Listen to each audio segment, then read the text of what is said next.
Hello again from 4-Track Railroading. We have another exciting new product for you. This is a lowering kit for the older Aristocraft FA1 and FB1 diesel engines. So let me show you why we did this.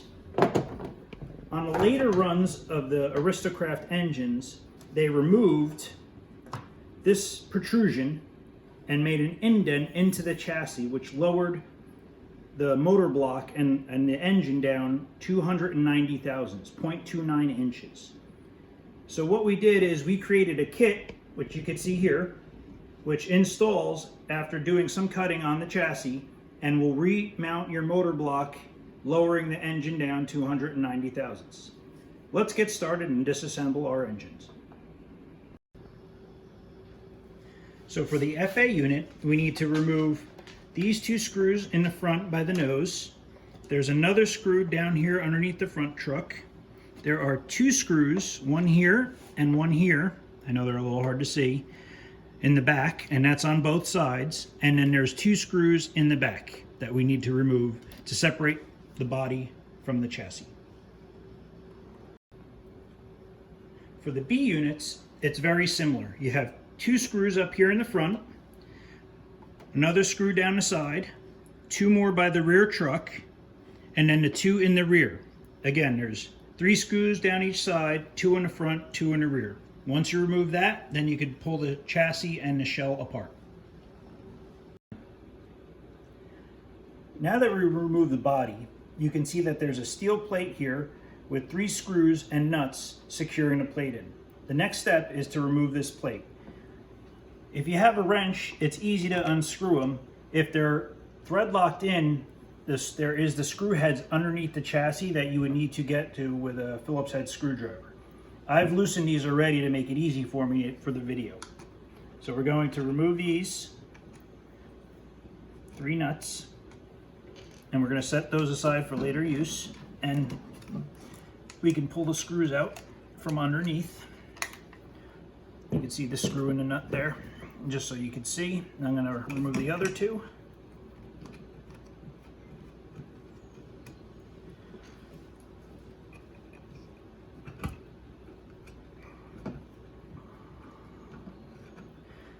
Now this engine was wired for Revo, that's why the plugs may look a little different. In any case, the circuit board would have been here, so you unplug the motor block from the circuit board so you can pull the weight up and out and pass the wires carefully through.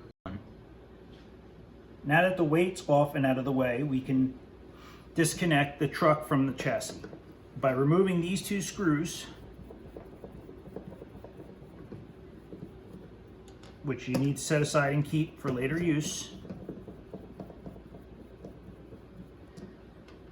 Now I can lift the chassis off the motor block, carefully passing the wires through the chassis. And I can flip it over and remove this plate. You need to do this to both ends of the chassis. So now that we have the motor block removed, we're going to use the bolster as a template to mark where we need to cut.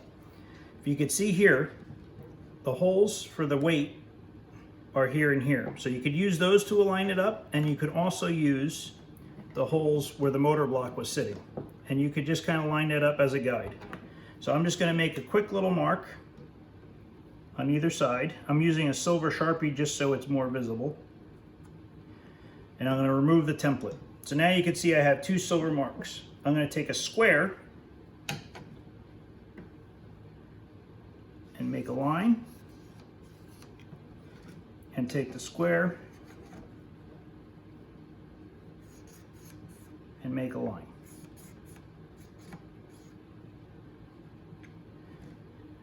Basically, we're going to cut this whole section out of the chassis so we can replace it with the bolster. Let's get cutting.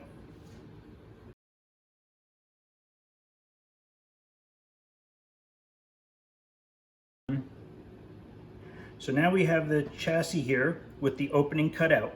Next thing we're going to need to do is drill mounting holes for the lowering bolster. So we place the lowering bolster over the hole.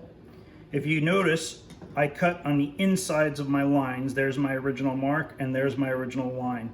Just so I have slight bit of overlap so you don't have ugly openings in the chassis.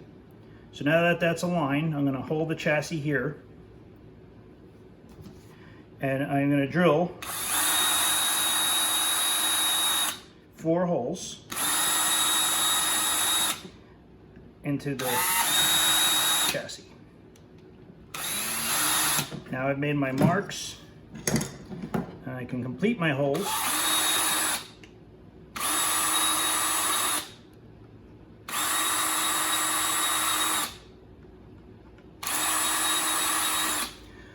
Okay, now I have my 4 holes drilled.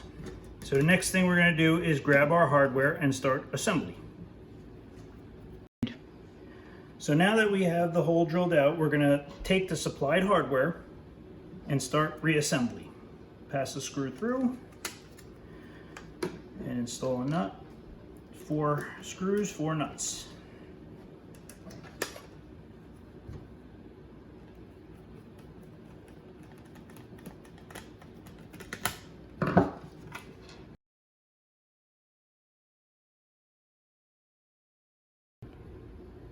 Now we're going to start the reassembly. We'll take the longer screw and put it through the original hole for the weight. Then you'll take the supplied spacer. This was originally part of the bolster. If it's not broken off already, remove it, slide that over to screw, and loosely install the nut. We're doing this because it's easier to get this in now than after the truck's on.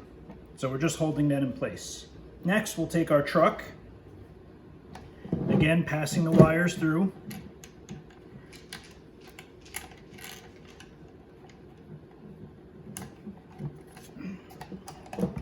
and placing it down onto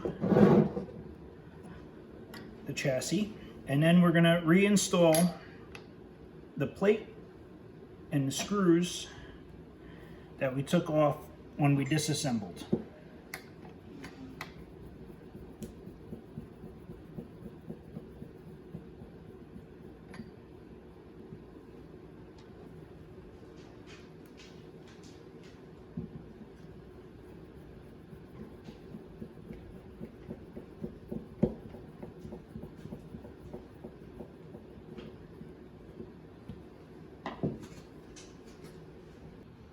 Next thing we're going to do is install the weight.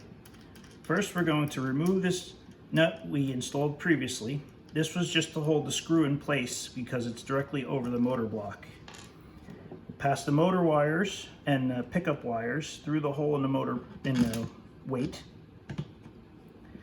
and loosely install the nut back on so we don't have to keep holding the screw.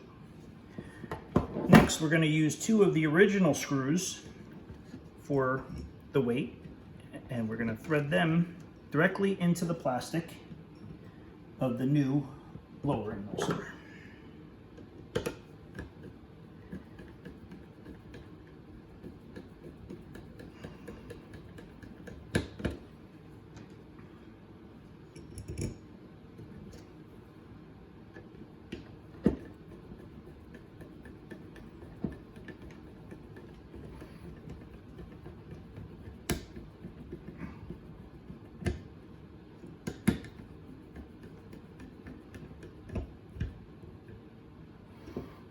And then we can take a socket and tighten the nut.